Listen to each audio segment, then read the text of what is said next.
자, 오늘도 우리 단단한 식물인데요. 가벼운 식물들만 먹었는데 오늘은 좀 단단한 말씀들을 좀 볼 텐데, 또 마침 오늘 공부하는 게 계시록 7장입니다. 7장이 아주 좀 한 3절 정도만 가지고 공부를 하면서 오늘 좀 이야기를 나누고 그리고 기도하는 시간을 갖도록 하겠습니다. 자, 우리가 그동안 같이 공부하신 분들은 알겠지만 이 계시록은 7교회, 7인, 7나팔순으로 흘러가는데, 이 계시록 7장은 어디에 속해 있냐 그러면 7인에 속해 있죠. 그죠? 그래서 이 계시록 7장은 6번째 인하고 그다음에 7번째 인이 8장에 나오거든요. 예. 요 사이에 들어가는 게 이제 계시록 7장이에요. 예.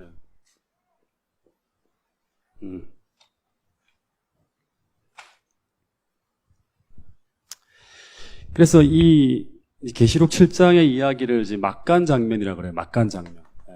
막간 장면이라 그러는데, 이런 막간 장면이 계시록 10장, 11장에도 보면 6번째 나팔과 7번째 나팔 사이에 들어옵니다. 그래서 이 계시록 7장이라든가 계시록 10장, 11장에 나오는 이런 막간 장면을 통해서 우리가 무엇을 볼 수 있냐 그러면 이 재림 직전에 벌어질 이제 아주 귀한 이제 힌트들을 여기서 발견할 수가 있습니다. 그래서 이 오늘 계시록 7장의 내용은 종말의 이 마지막 시대를 살아가는 우리들에게 주는 굉장히 중요한 교훈이 담겨 있습니다. 그래서 특별히 계시록 7장의 내용은 6장 마지막 절을 보면 어떤 내용이 나오죠? 계시록 6장 마지막 절 17절. 우리 구일환 집사님 좀 읽어주세요. 그들의 진노의 큰 날이 이르렀으니 누가 능히 서리요 하더라. 네. 그러니까 그들의 진노의 큰 날이 이르렀으니, 약한 사람들을 향한 하나님의 심판이 이르렀으니 누가 능히 서리요 하는 이 질문에 대한 대답이 바로 뭐냐 그러면 계시록 7장이에요. 이 대답입니다.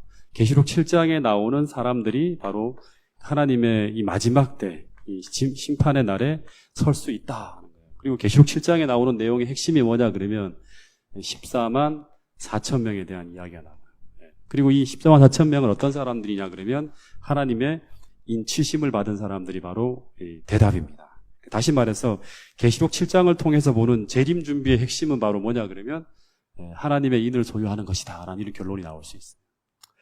그래서 그런 내용들을 가지고 좀 공부를 할 텐데, 오늘은 원래 좀 많은 내용들을 좀 후딱 다뤄야 되는데 오늘 좀 시간을 좀 피곤하신 분들이 많아갖고 좀 줄여서 계시록 7장 1절부터 3절까지의 말씀만 좀 보겠습니다. 하지만 아주 깊은 내용입니다. 자, 한번 읽어볼까요? 계시록 7장 1절부터 3절. 자, 우리 학생들은 성경책이 아무도 없죠. 네. 자, 같이 한번 펴서 읽어보겠습니다. 시작.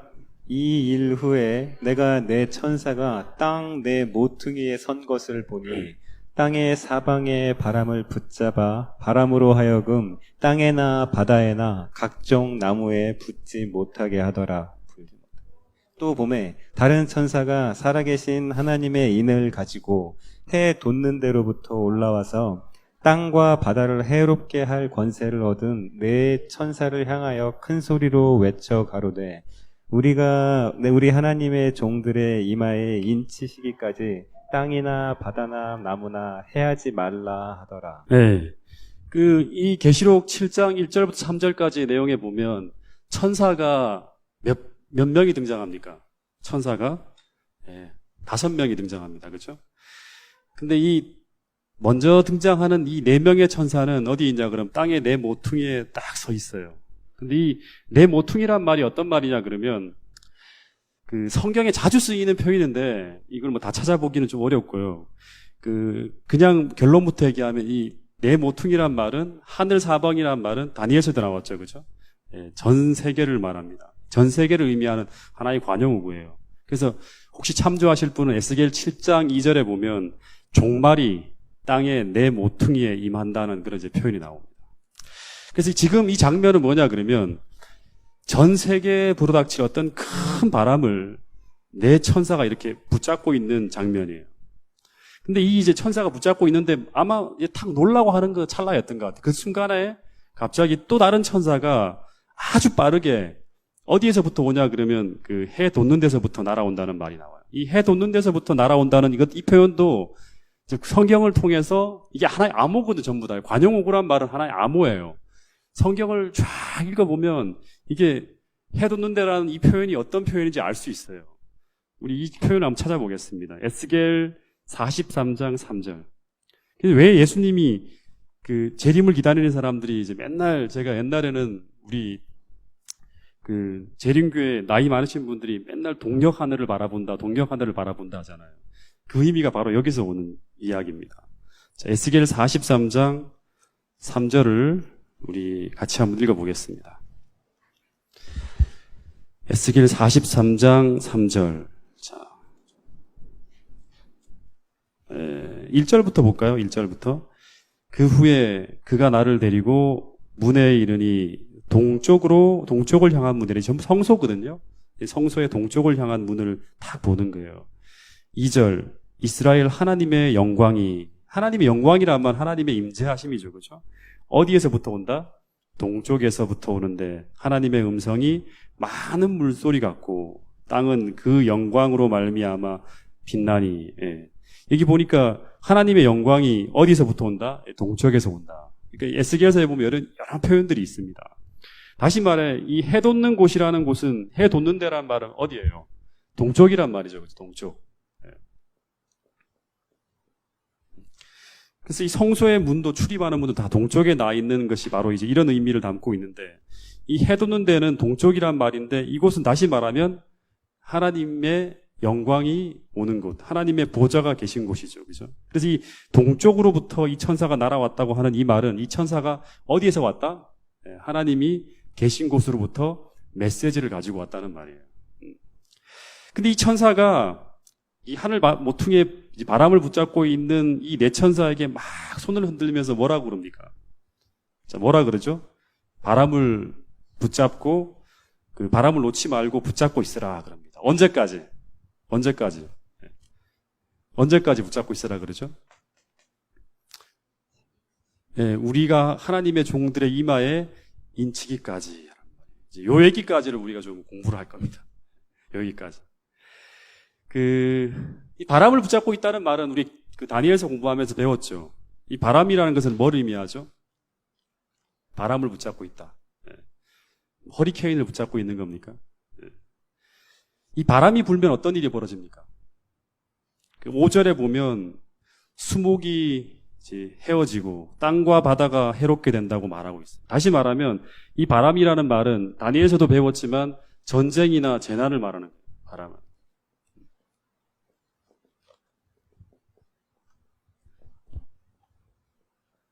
다시 말하면 이 천사가 전 세계에 임할, 그러니까 국소적인 게 아니라 내 모퉁이, 전 지구상에 무엇인가 일어날 큰 어떤 그런 재앙을 막기 위해서 억제하고 있는 장면이 지금 계시록 7장 1절부터 3절까지 보여주는 장면입니다. 근데 이 장면이, 이 바람을 붙잡고 있는 장면이 어느 시대에 대한 얘기냐 그러면, 우리가 다시 말하지만 6째 인과 7째 인 사이에 벌어지고 있는 장면이에요. 7째 인은 우리 지난번에 공부했죠. 7째 인을 탁 뗄 때 어떤 일이 벌어졌습니까?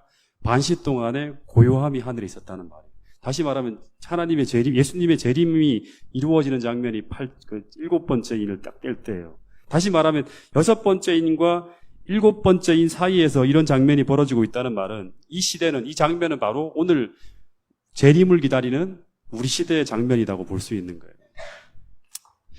제가 어떤 생각을 좀 했냐 그러면, 지금 굉장히 덥죠. 그죠?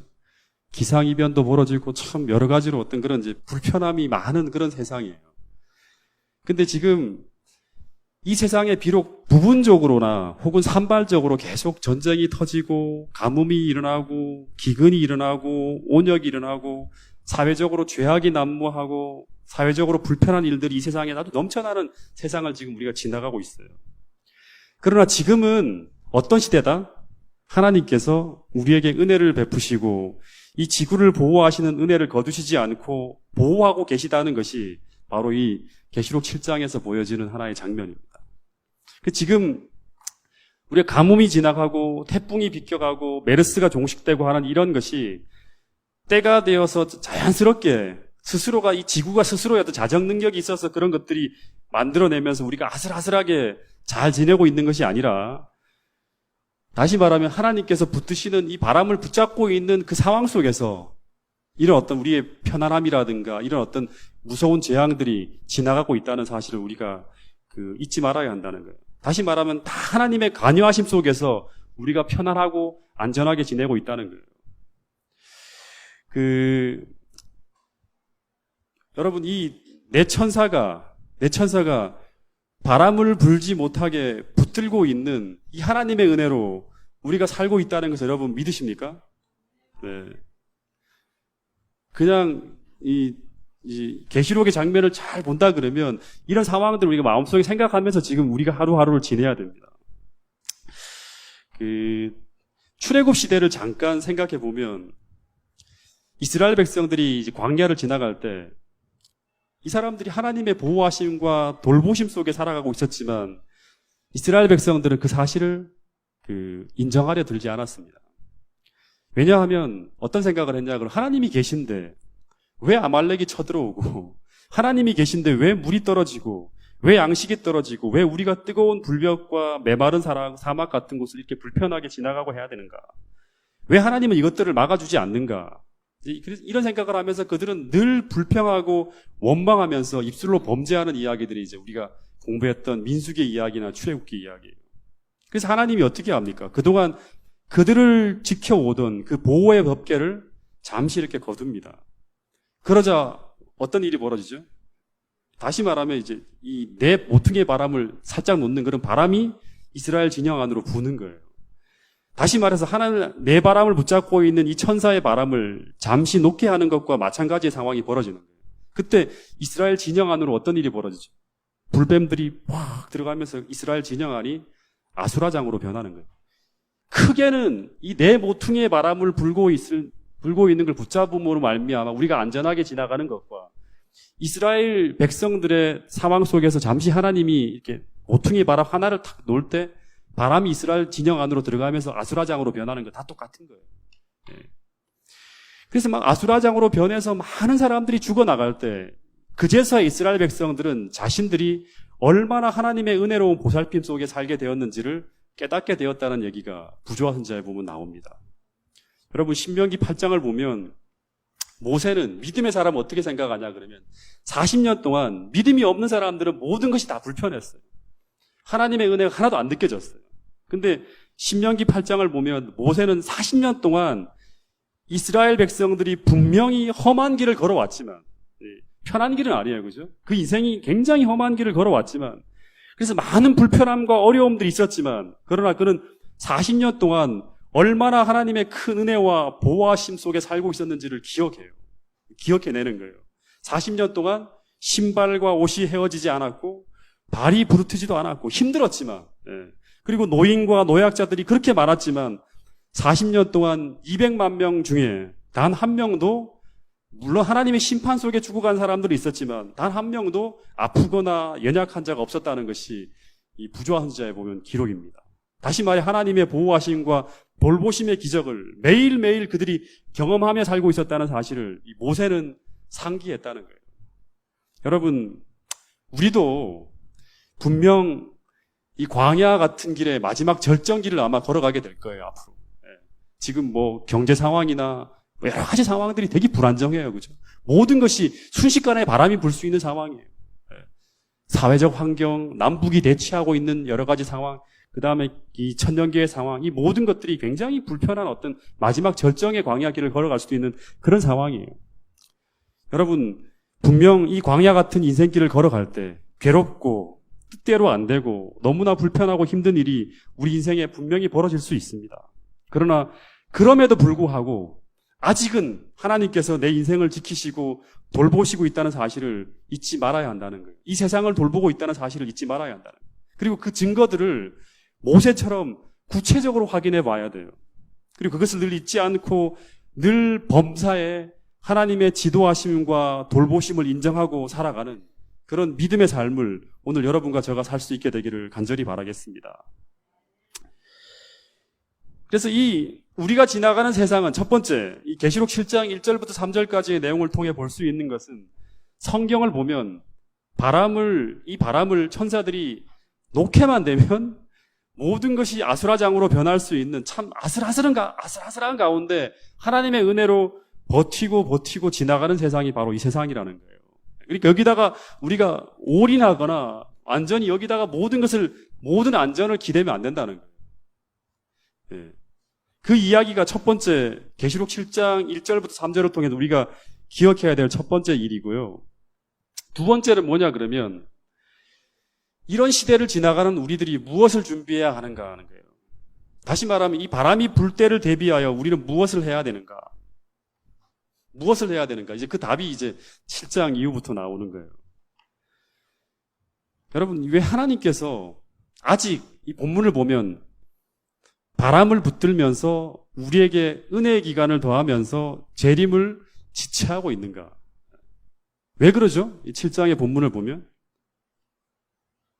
어떤 천사가, 동쪽에서 날아온 천사가 메시지를 보내죠. 뭐라 그러죠? 하나님 백성들의 이마에 인치는 일을 마칠 때까지 재림은 지체되어진다 하는 거예요. 다시 말해서 하나님께서 재림 직전 하나님께서 이 재림이라는 큰 사건을 이제 성취하기 위해서 마지막 일을 지금 하고 계시는데 그것이 바로 뭐냐 그러면 인치는 일이라는 건 뭐예요? 도장 찍는 거죠. 하나님 백성들에게. 다시 말하면 하나님 백성을 확정하는 일을 하고 있다는 거예요. 지금 이 시기에. 그 입 맞은 사람들이 이제 바로 누구냐 그러면 14만 4천 명이에요. 그리고 계시록 14장 1절에도 보면 이제 그 어린 양과 14만 4천 명이 시온산에 섰는데 14장 1절에 보면 그 사람들의 머리에 다 뭐가 있다? 하나님이 인을 맞았다는 거예요. 인이 어린 양의 이름과 아버지의 이름이 다 찍혀 있는 걸 보게 돼요.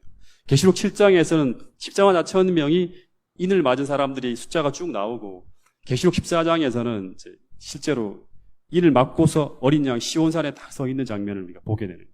다시 말하면 이 인을 만든 사람들, 이 계시록 14장에 이제 계시록 7장에 이 인을 맞은 사람들이 왜 인을 맞냐 그러면 이제 인을 맞고 난 다음에 그 다음에 뭐가 일어날 거예요? 바람을 놓는 일이 벌어지겠죠. 인 치시는 게 끝나게 되면 그 다음에 바람이 불기 시작하는 거예요. 천사들이 바람을 놓는 거예요. 그죠? 이 바람을 놓는 게 바로 뭐죠? 계시록 16장에 등장하는 우리가 일명 말하는 7 대접 재앙이 쏟아지는 거예요. 이거를 가지고 뭐라 그러냐 그러면 환란이라 그럽니다. 환란. 대환란이라 그러죠. 야곱의 환란도 여기에 같이 포함되어 있습니다. 그래서 이 입맞은 사람들이 이제 계시록 16장에 대접 재앙이 쏟아질 때 바로 이때 바람이 불 때죠. 그때 큰 환란 속을 안전하게 지나가면서 하나님의 구원을 얻게 된다는 거예요. 자, 계시록 7장 14절 한번 보세요. 계시록 7장 14절.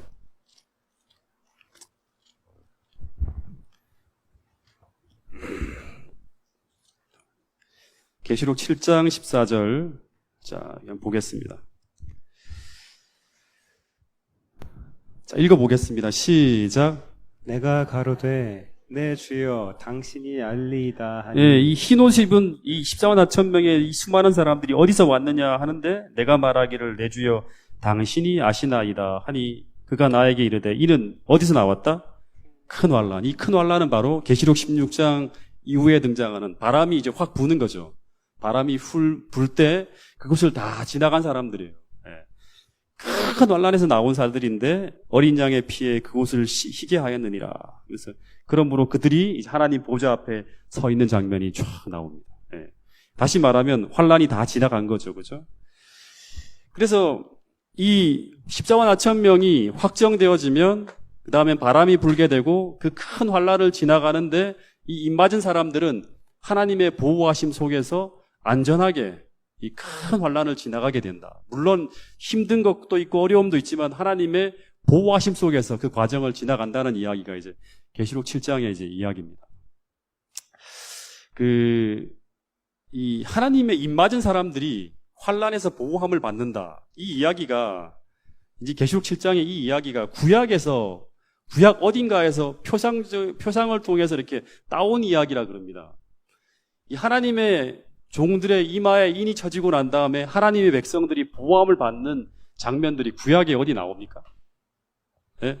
예, 에스겔서 9장에 나오죠. 에스겔 9장에. 이제 찾지는 않겠습니다. 에스겔 9장 1절부터 6절까지 보면 돌아가서 한번 읽어보세요. 거기 보면 그 에스겔 선지자가 이제 묵시 중에 어떤 장면을 보냐 그러면 가는 베옷을 입고 서기관에 먹그릇을 탁 찬 어떤 하늘의 사자를 딱 보게 됩니다. 근데 이 사자가 그 예루살렘 도시를 쫙 돌면서 이제 모든 사람을 다 죽이라는 명령을 받아요. 다 죽이면서 온 도시를 다니면서 예루살렘이라는 게 뭐예요? 하나님 백성들이죠.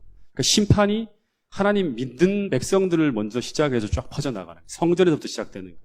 성전에서부터 시작해서 예루살렘 성을 쫙 돌면서 다 하나님 백성들을 하나님 백성들이 아니죠. 그 성 안에 있는 사람들을 다 죽이는데 누구는 죽이지 말라 그러냐면 신실한 하나님 백성들의 이마에 그걸 죽이기 전에 먼저 뭐라 하면 하나님의 신실한 백성들을 찾아서 그 이마에 뭐 하라? 먹그릇으로 이렇게 표를 하라는 거예요. 표를 하라는 거예요. 근데 이 신실한 하나님 백성들은 어떤 사람들이냐 그러면 이제 예루살렘 거리를 행하며 하나님 백성들의 아주 참담한 죄악들을 보면서 울며 통회하는 자들의 머리에 인을 치라고 합니다. 이 사람들은 다시 말하면 믿음의 사람들이죠. 그죠? 그 표를 한 자는 어느 누구라도 다치게 해서는 안 된다는 게 이제 성소에서 들려오는 음성입니다. 다시 말하면 이마에 표시를 함으로써 다 이마에 표시를 합니다. 이마에 표시를 함으로써 하나님의 충성된 백성과 그렇지 못한 자들의 구별이 이루어지는 거예요. 이 표는 바로 뭐냐 그러면 하나님의 백성이라는 인이에요. 인을 치는 거예요. 그리고 이 인은 하나님의 백성을 다가오는 이 환란으로부터 다시 말하면 바람이 불 때 심판이 임할 때 하나님 백성들을 심판으로부터 보호한다는 것이 바로 구약의 메시지예요. 이게 출애굽기에도 마찬가지죠. 출애굽기에도 장자를 죽이는 재앙으로부터 이스라엘 백성들을 보호하기 위해서 어떤 일이 벌어집니까? 임방과 문설주에 6월절에 양의 피를 이렇게 바르는 거죠. 이것도 마찬가지로 인입니다. 이거를 딱 보고 하나님의 이제 재앙의 천사가 다 패스오버 지나가는 거예요. 제가 이 성경을 보니까 항상 하나님께서는 언제나 큰 심판이 진행되기 전에 먼저 뭐라 하냐 그럼 당신의 백성들을 찾는 일을 먼저 합니다. 하나님 백성들이. 그리고 하나님 백성들을 먼저 이 재앙이라든가 큰 재앙이나 심판이 임하기 전에 하나님 백성을 찾아내시고 그들을 보호하시는 일을 먼저 해요. 단 한 명도 하나님 백성들은 이 심판에서부터 다치지 못하게 지켜주는 일을 먼저 합니다. 노아 홍수 때도 그랬죠. 노아 홍수 때도 방주로 들어가라는 것은 방주로 들어가는 사람들은 하나님 백성이 찾아내는 거예요. 그리고 소돔과 고모라의 멸망 전에도 하나님의 천사가 찾아가는 거예요. 롯의 가족들, 하나님 백성을 단 한 명이라도 하나님에 대한 믿음을 가지고 있는 사람은 내가 포기하지 않는다는 그런 마음을 가지고 그 가족을 보호하기 위해서 찾아가는 거예요. 그리고 예루살렘이 멸망할 때도 그랬죠. 펠라로 예루살렘이 멸망하기 전에 그 큰 성문을 열고 그죠?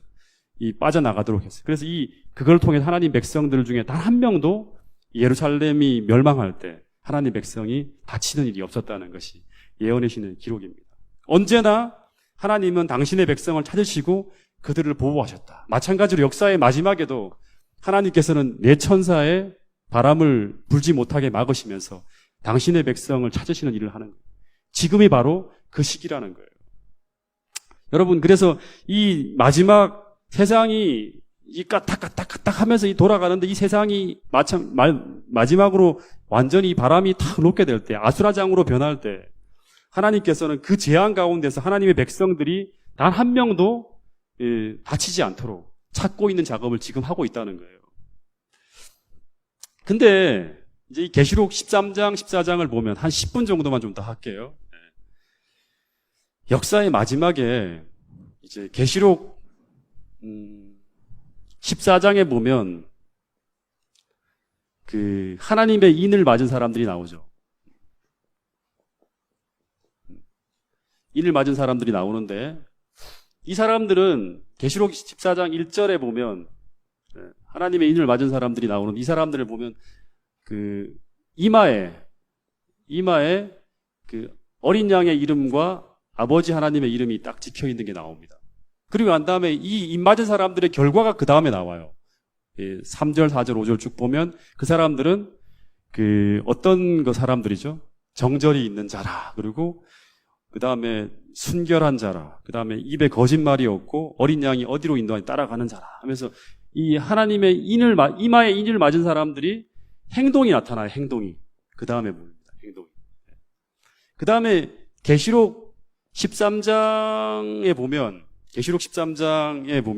거의 뭐 온 세상이 대부분 이 뭐를 받고 있는 짐승의 표를 받고 있는 장면이 등장합니다. 근데 이 짐승의 표를 받는 사람이 16절, 17절에 보면 어디에 이 짐승의 표를 받죠? 예? 어디에 짐승의 표를 받죠? 똑같이 이마와 그 다음에 손에 받아요. 손. 이마에 짐승의 표를 받고 손에 받는다는 것은 행동이 나타난다는 거죠. 그죠? 똑같은 이제 패턴이에요. 예. 이마나 손에 받는다는 거예요. 그래서 이 이마나 손에 받는다는 것, 이제 제가 계속 얘기하지만 이마나 손에 이렇게 이제 이마와 손에 짐승의 표를 받는다는 것, 이 하나님의 인도 이마와 손에 받는 거죠, 그죠? 이런 표상들이 전부 다 구약에서 따온 겁니다. 이마와 손에 표를 받는다는 게 구약 어디에 나오죠? 구약 시대에 이스라엘 백성들이 가장 중요하게 생각하는 성경절이 있습니다. 자, 우리가 보통 쉐마라고 그러는데 이게 표에 대한 하나님의 인에 대한 굉장히 중요한 힌트를 얻을 수 있어요. 신명기 6장 4절을 한번 보겠습니다. 신명기 6장 4절.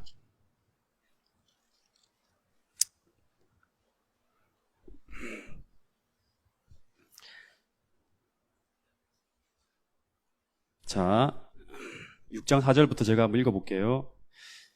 이스라엘아 들으라. 이제 이 쉐마라는 말은 그 구약시대 이스라엘 백성들이 매 집회 때마다 읽었던 그런 이야기입니다. 이스라엘아 들으라. 우리 하나님 여호와는 오직 유일한 여호와시니 너는 마음을 다하고 뜻을 다하고 힘을 다하여 내 하나님 여호와를 어떻게 하라? 사랑하라. 하나님의 인을 받은 사람들은 여호와를 마음을 다하고 뜻을 다하고 목숨을 다해 하나님을 사랑하는 사람들이에요. 그렇죠? 근데 6절에 보면 오늘 내가 내게 명한 이 말씀을 너는 어디에 새기고 마음에 새기고 내 자녀에게 부지런히 가르치며 집에 앉았을 때든지 길을 갈 때든지 누워있을 때든지 일어날 때든지 이 말씀을 강론할 것이며 너는 또 그것을 내 손목에 매어 기호를 삼으며 손목이라는 건 손이죠. 그죠? 그리고 내 미간은 어디죠? 미간 어디입니까? 이마예요, 이마. 예, 이마에 붙여 뭐로 삼고? 표로 삼고 또 내 집 문설주와 바깥 문에 기록할지니라. 다시 말하면 이 하나님의 말씀을 손목에도 매고 어디에도 붙인다? 예, 미간에도 붙인다. 손과 이마에 맨다는 거예요. 기호로 삼는다는 거예요. 이것이 이제 여기서 따온 이야기가 바로 뭐냐 그러면 이 하나님의 인과 연관되는 거예요. 다시 말하면 이게 무슨 말이에요? 신명기 6장 4절부터 8절까지를 보면 하나님께서는 이 하나님의 율법을 우리의 이마와 오른손에 기록하기를 원하신다는 이 말이 무슨 말이에요? 이마와 오른손이란 말은 이 쉐마를 통해서 해석하면 마음에 새기고 너희는 이 말씀을 하나님의 율법을 어디 새기고 마음에 새기고 그 다음에 앞에서 보면 시작부터가 뭐냐 이 명령과 규례를 어떻게 하라 지켜라 계속 순종하라는 말이 나와요. 다시 말하면 이 하나님의 율법을 마음에 새기고 어떻게 하라 생애에 실천하라는 거예요. 이마와 오른손에 이 말씀을 새기라는 말은 이 쉐마를 통해 해석을 한다 그러면 마음에 새기고 생애에 실천하라는 거예요. 다시 말하면 이마와 손에 표를 받는다는 것은 이 하나님의 율법을 머리로 깊이 깨닫고, 그죠? 깨닫고 이해하고 이 하나님의 뜻이 무엇인지를 연구해서 주야로 묵상해서 머리로 깨닫고 그 다음에 어떻게 한다? 이 손으로 실천한다는 말이에요. 근데 신약에서 이것을 가능하게 해주는 것이 무엇인가? 이거는 우리 힘으로 참 잘 안 되는 거예요. 그죠? 이것이 신약에서 이것을 가능하게 해주는 것이 무엇이냐? 하나님의 율법을 마음에 새기고 손으로 실천하는 것이 가능하도록 해주는 것이 무엇이냐? 바로 뭐냐 그러면 이 성령 하나님이라는 거예요. 성령 하나님. 히브리 8장 10절에 보면 무슨 말이 나오냐 그러면 주께서 이르시되 그날 후에 내가 이스라엘 집과 맺을 언약은 이것이니 내 법을 그들의 어디에 두고 생각에 두고 그들의 마음에 이것을 기록하리라. 그렇게 될 때 그때 나는 그들에게 하나님이 되고 그들은 내 백성이 되리라. 내가 그들의 하나님이 되고 내 백성이 된다는 건 뭐예요? 내 소유물이다는 확정이죠. 인이에요.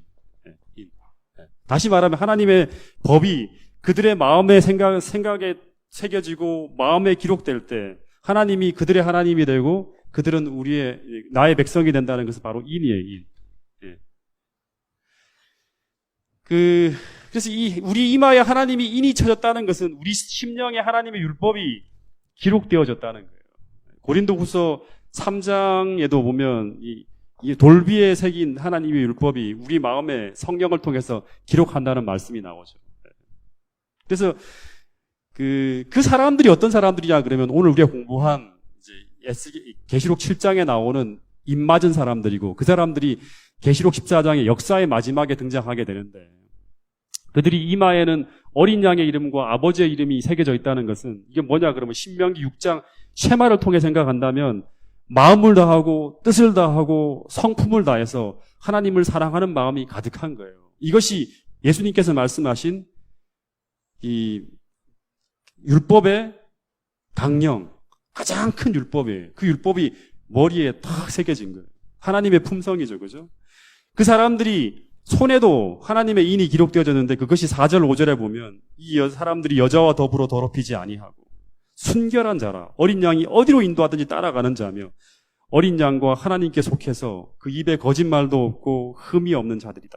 행동으로 하나님의 율법을 실천하고 있는 모습이 구체적으로 나타나고 있어요. 그냥 둘이 뭉실 머리에 새겨진 게 아니라 행동을 통해서 그 머리에 새겨진 그 하나님의 인, 그 율법의 행동들이 삶을 통해서 실천되고 있는 거예요. 그 율법이 마음에 기록된 사람들이 드디어 계시록 14장 12절에 하나님의 계명을 지키며 예수의 믿음을 가진 성도로 등장하는 거예요. 나타나는 거예요. 이것을 가능하게 해주는 것이 무엇이다? 바로 성령이라는 거예요. 성령이라는 거예요. 여러분, 그래서 제가 옛날에 이 교회에 있으면서 계속 하나님의 인과 성령이 같은 거라고 자주 얘기했죠. 그 하나님의 인이 성령이라는 것을 가르쳐주는 세 가지 성경절을 지금 불러드릴 텐데 메모를 가지고 있는 분이 거의 없네요. 에베소 1장 13절 14절 한번 펴보겠습니다. 하나씩 읽어보겠습니다. 에베소 1장 13절 14절.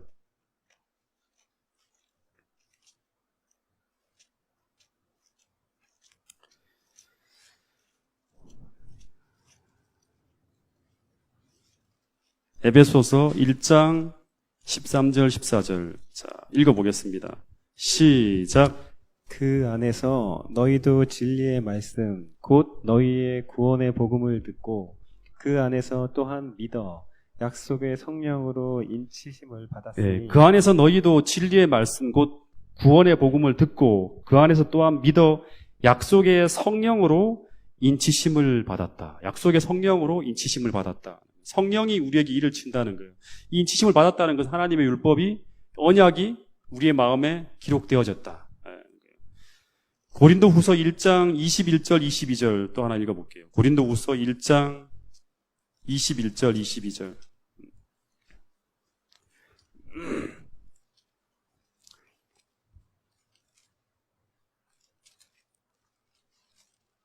제가 읽을게요. 우리를 너희와 함께 그리스도 안에서 굳건하게 하시고 우리에게 기름을 부으신 이는 하나님이시니 그가 또한 우리에게 뭐 하시고 인치시고 보증으로 우리 마음에 무엇을 주셨다? 성령을 주셨다 하는 거예요. 다시 말하면 하나님의 성령이 그리고 또 하나의 성경절이 에베소서 4장 30절인데 그 읽지 않겠습니다. 이 세 가지의 성경절이 우리에게 주는 메시지는 뭐냐 그러면 성령이 인이다 하는 거예요. 다시 말해서 이게 왜 인이 되냐 그러면 하나님의 율법을 하나님을 마음을 다하고 목숨을 다하고 뜻을 다해서 사랑하게 해주는 이 사랑의 마음을 우리 마음속에 부어주시는 분이 로마서 5장에 보면 5절에 보면 성령을 통해서 이 마음이 우리 마음에 부어져요. 언약이 되는 거죠. 하나님의 사랑이 우리 마음에 부어질 때. 그때 동시에 어떤 마음이 나타나냐 그러면 하나님의 뜻인 이 계명을 하나님 말씀대로 살겠다는 결심이 우리 마음속에 나타나는, 이 사랑이 부어지게 될 때 하나님의 말씀대로 살겠다는 강력한 의지가 나타나는 거예요. 하나님을 기쁘시게 하는 삶을 살겠다. 그것이 바로 뭐냐 그러면 머리에, 이마에 부어진 이 하나님의 사랑이 손을 통해 실천되어지는 거예요. 나타나는 거예요. 행동을 통해서. 이 모든 일을 우리에게 가능하게 해주는 분이 바로 누구다? 성령 하나님이라는 거예요. 다시 말해 하나님의 인을 우리 마음에 그리고 손에 기록하는 이 모든 일은 우리가 아니라 무엇이 가능하게 한다? 성령이 가능하게 한다는 거예요. 그래서 결론적으로 마지막 때 이제 안식일이 최종적으로 하나님의 인이 되는 것은 이러한 사상 속에서 이러한 행동이 나오는 사람들의 삶의 결과입니다. 결과. 이런 게 없이는 절대 안식일이 인이 될 수가 없어요. 우리 마음속에. 그래서 다시 말하면 하나님 안식일이 최종적으로 우리에게 인이 되는 것은 이런 사상 속에 이런 행동이 나오는 사람들의 삶의 결과이지, 모든 원인은 바로 하나님의 율법이 우리의 마음과 삶에 기록되어지는 자가 되었는가 아닌가에 따라서 결정되어지는 거예요. 안식일은 결과로 나타나는 거예요. 그래서 마지막 시대에 하나님의 인을 맞은 자와 짐승의 표를 받은 자로 세상은 두 무리로 나누어지는데, 그 사람들은 하나님을 사랑하고 하나님을 따라가는 사람과 짐승의 마음을 받아서 짐승이 원하는 대로 따라가는 사람들로 나누어지는 거예요. 다시 말해서 이거는 하나님의 품성과 짐승의 품성으로 드러나는 거예요. 마지막 시대. 아시겠습니까? 그래서 짐승의 우상이라는 거는 짐승의 분신이죠. 그죠? 하나님의 인을 받은 사람과 이 짐승의 품성을 가진 사람들로 나누어지는, 이 사람들이 바로 안식일을 지키는 사람과 일요일을 지키는 사람으로 나타나는 것이고, 그리고 또 하나 마지막 때 다 공부해 보겠지만 진짜 성령과 가짜 성령이 마지막 때 나타나요.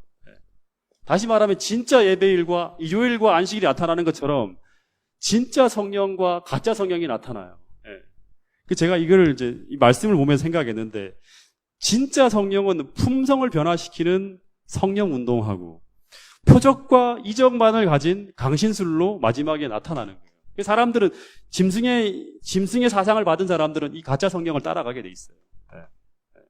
아시겠습니까? 그래서 오늘 우리가 정말 이 마지막 때 하나님께서 애타게 찾으시는 사람들은 어떤 사람들이냐면, 하나님을 마음을 다하고 목숨을 다하고 뜻을 다해서 하나님을 사랑하는 사람이 과연 누구인지 하나님께서 이 마지막 시대에 찾으신다는 거예요. 그죠? 그런 사람들에게 하나님께서 당신의 내 소유물이다라는 인을 치시려고 한다는 거예요. 그죠?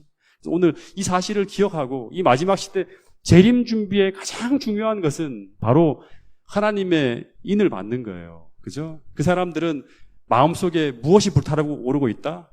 하나님을 사랑하는 마음이 불타오르고 오르고 있고, 그 사람들은 하나님의 뜻대로 살고자 하는 마음이 그 열매로 나타난다는, 이런 열망이 있는 사람들이야. 그죠? 오늘 이런 마음이 여러분들의 마음속에 충만하게 담기기를 간절히 바라면서 오늘 말씀을 줄이도록 하겠습니다.